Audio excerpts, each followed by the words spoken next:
बच्चों, आज हम अपनी वर्कशीट 56 तिथि 21/11/2020 और टॉपिक मुद्रा एवं साख से संबंधित 3 से 5 अंक वाले दीर्घ उत्तरीय प्रश्नों को हल करेंगे।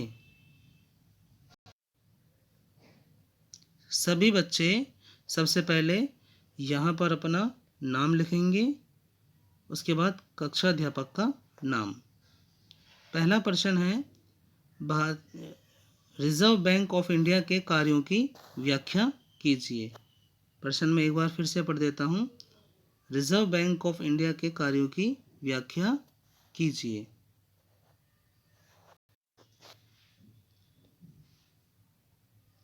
रिजर्व बैंक भारत की केंद्रीय बैंक है। केंद्रीय बैंक होने के कारण रिजर्व बैंक को कई कार्य करने पड़ते हैं। उनमें से कुछ कार्य निम्नलिखित हैं। पहला है करेंसी नोटों को जारी करना। 1 रुपये के अलावा जितने भी करेंसी नोट होते हैं उन्हें रिजर्व बैंक जारी करता है। दूसरा है बैंकों का नियंत्रण। बैंकों का नियंत्रण भारत की सभी बैंकों को रिजर्व बैंक नियंत्रित करती है। इसके लिए वह ब्याज दर, रेपो रेट इत्यादि का प्रयोग करती है। सरकार तथा अन्य बैंकों की बैंक रिजर्व बैंक भारतीय सरकार तथा अन्य बैंकों के लिए एक बैंक का काम करती है। यदि कोई भी बैंक आर्थिक समस्या में पड़ जाए तो वह रिजर्व बैंक से ऋण ले सकती है। इसलिए रिजर्व बैंक को लेंडर ऑफ लास्ट रिसोर्ट भी कहा जाता है। सरकार को सलाह देना। देश की अर्थव्यवस्था से जुड़े किसी भी विषय पर यदि केंद्रीय सरकार रिजर्व बैंक से सलाह लेना चाहे तो वह ले सकती है। विदेशी मुद्रा का नियंत्रण। विदेशी मुद्रा का नियंत्रण करना रिजर्व बैंक का कर्तव्य है। बैंकिंग आदतों को प्रोत्साहन। भारत एक विकासशील देश है। आज भी कई लोग बैंक का प्रयोग नहीं करते। लोगों को बैंक का प्रयोग करने के लिए प्रोत्साहित करना रिजर्व बैंक का कार्य है। अब आता है प्रश्न नंबर 2। औपचारिक क्षेत्रकों की ऋण गतिविधियों को कम किए जाने की आवश्यकता है। उचित तर्कों से अपने उत्तर की पुष्टि कीजिए। औपचारिक स्रोतों से लिया गया ऋण ऋणधार को कर्ज के जाल में फंसा देता है। इन स्रोतों की ब्याज दरें काफ़ी अधिक होती हैं तथा ऋणदाता इनका शोषण करते हैं। इन स्रोतों की निगरानी करने वाली कोई संस्था भी नहीं है।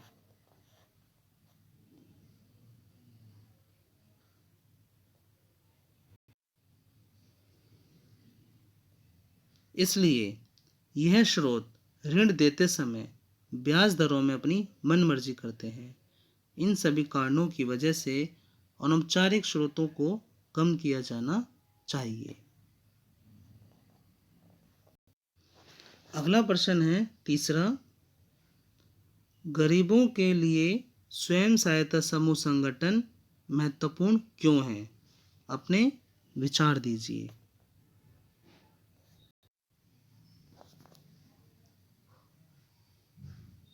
स्वयं सहायता समूह 15 से 20 व्यक्तियों या महिलाओं का एक समूह होता है। इन समूहों में ज़्यादातर महिलाएं होती हैं। यह अपने बचतों को जमा करती हैं तथा आवश्यकता पड़ने पर यह समूह एक दूसरे को सस्ती दरों पर ऋणों को भी मुहैया कराता है, जिसके कारण यह लोग साहूकार के शोषण से बच जाते हैं और कर्ज के जाल में नहीं फंसते। साथ ही यह समूह महिलाओं को एक मंच भी देता है जहां पर वो अपने साथ होने वाली घरेलू हिंसाओं पर चर्चा करती हैं और महिलाओं से संबंधित जो शोषण हो रहा है वो उन पर चर्चा करती हैं। अगला प्रश्न है,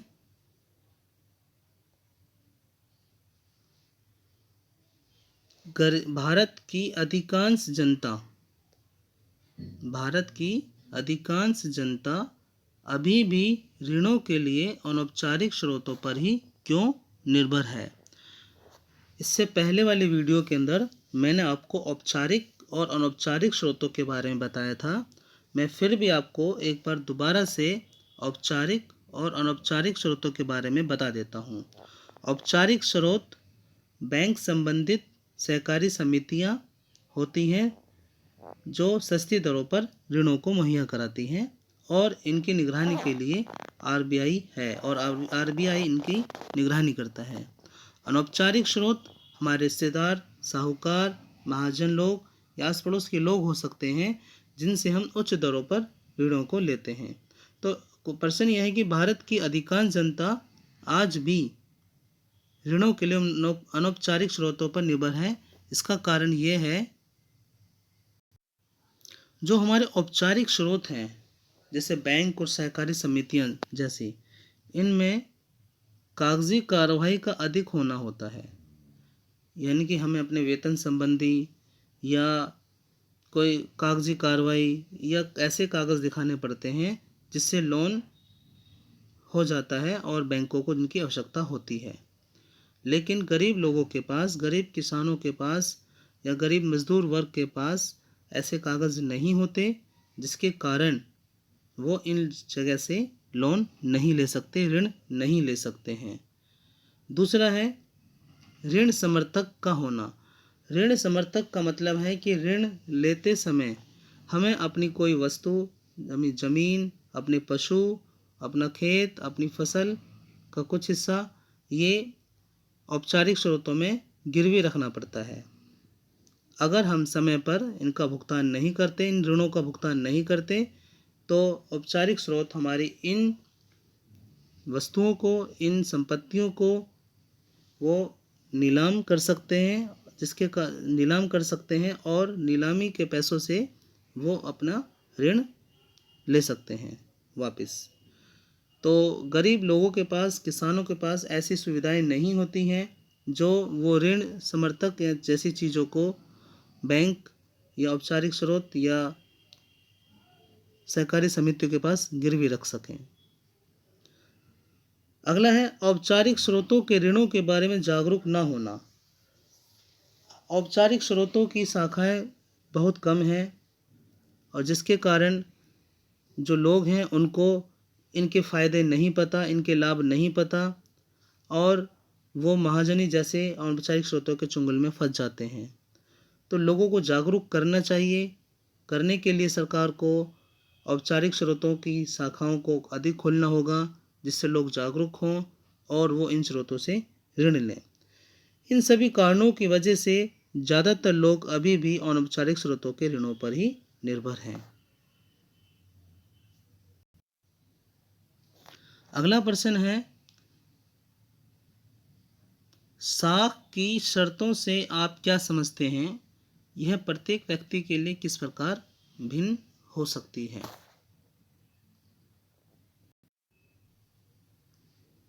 ब्याज की दरें, समर्थक ऋण, आधार, आवश्यक कागजात और भुगतान के तरीकों को सम्मिलित रूप से साख की शर्तें कहा जाता है। साख की शर्तें समर्थक ऋण, आधार, आवश्यक कागजात और भुगतान के तरीकों को शामिल किया जाता है। उधारदाता और कर्जदार की प्रकृति पर भी कर्ज की शर्तें निर्भर करती हैं। सभी व्यक्तियों के लिए कर्ज की शर्तें एक जैसी नहीं होती हैं। सभी कर्जदाताओं के लिए अलग अलग प्रकृति होती है। यदि कर्जदार समय से औपचारिक स्रोतों से लिए गए ऋणों को पूरा कर देते हैं तो यह स्रोत आसानी से दोबारा ऋण मुहैया करा देते हैं। अगर औपचारिक स्रोतों से लिए गए ऋणों को समय पर पूरा नहीं कराया जाता तो आगे ऋण लेने में परेशानी होती है, जो कि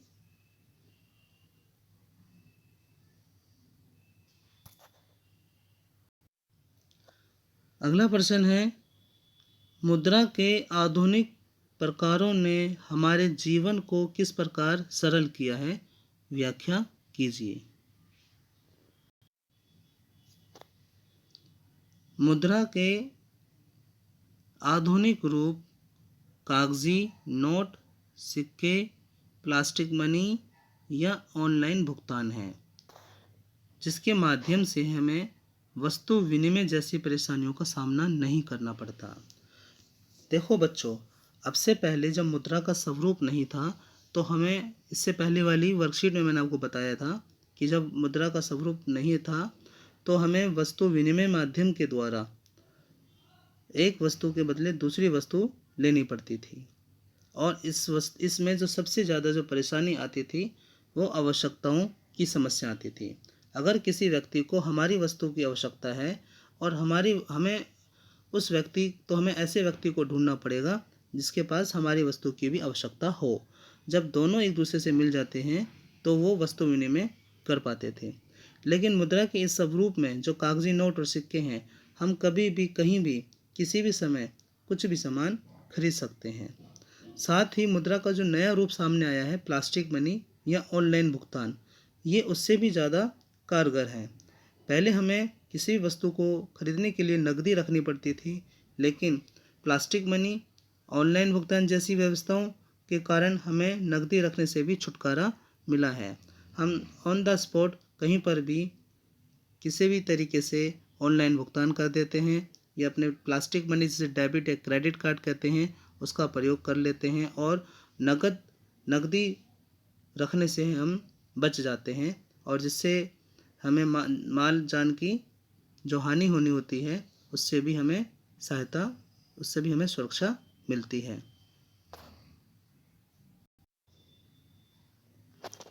अगला प्रश्न है, सलीम के जीवन में साख ने सकारात्मक भूमिका निभाई, इसी प्रकार अपने आसपास परिवार या संबंधियों के जीवन में साख की सकारात्मक भूमिका का कोई 2 अन्य उदाहरण दीजिए। देखो बच्चों, जब हम इस चैप्टर को पढ़ा था तो इसमें सलीम के जीवन के बारे में आया था कि सलीम को अपना जूते बनाने का ऑर्डर मिला था और उस ऑर्डर को पूरा करने के लिए उसे पैसों की आवश्यकता थी।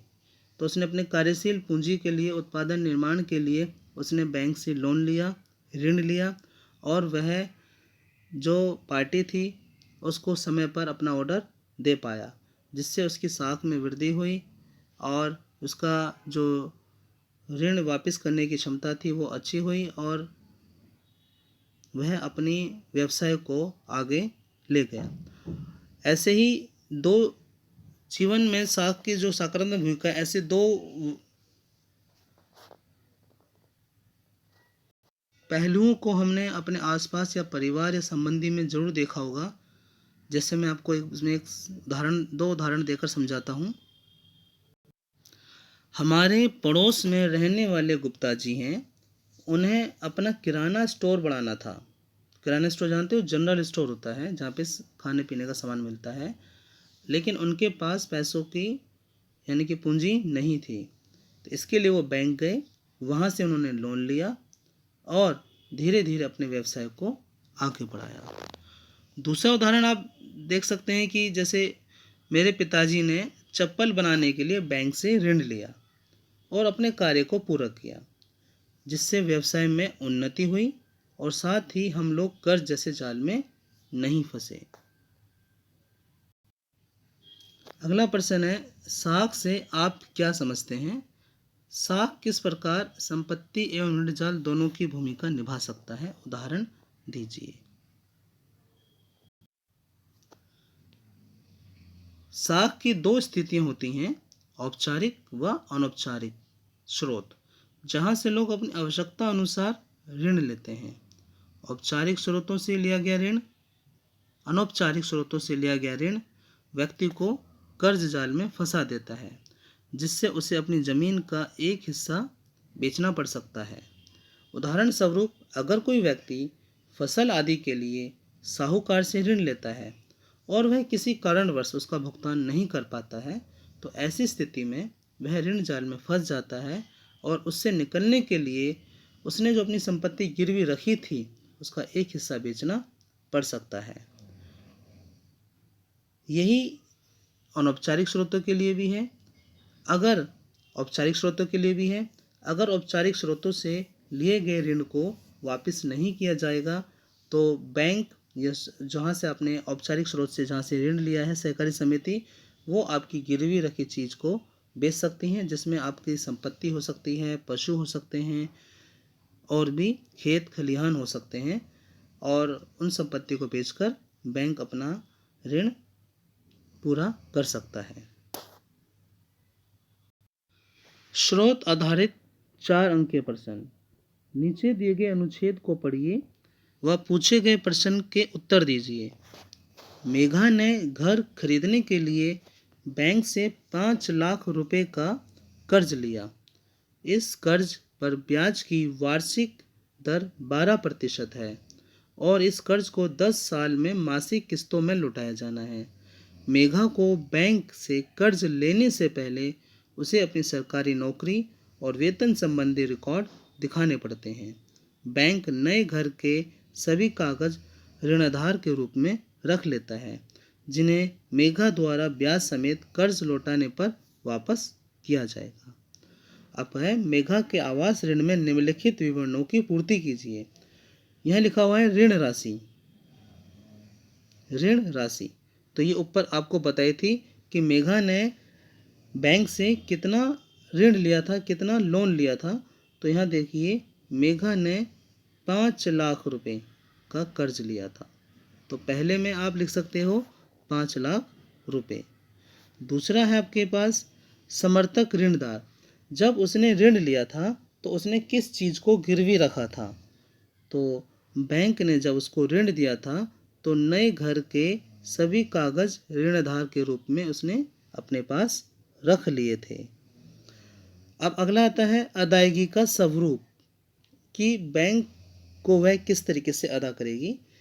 तो वार्षिक मेघा जो है ब्याज की वार्षिक 12% की दर से 10 साल में मासिक किस्तों में उस पैसे को लौटाएगी, जो कि ब्याज समेत है। आवश्यक कागज कौन कौन से मांगे थे बैंक ने? बैंक ने आवश्यक कागज नौकरी और वेतन संबंधी रिकॉर्ड दिखाने को कहा था।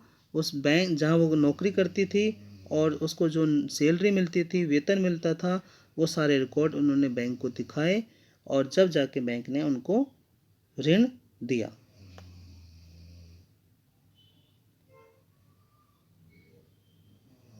बच्चों, आज हमारी दिल्ली के अंदर दिनों दिन कोरोना जैसी महामारी के केस बढ़ते जा रहे हैं।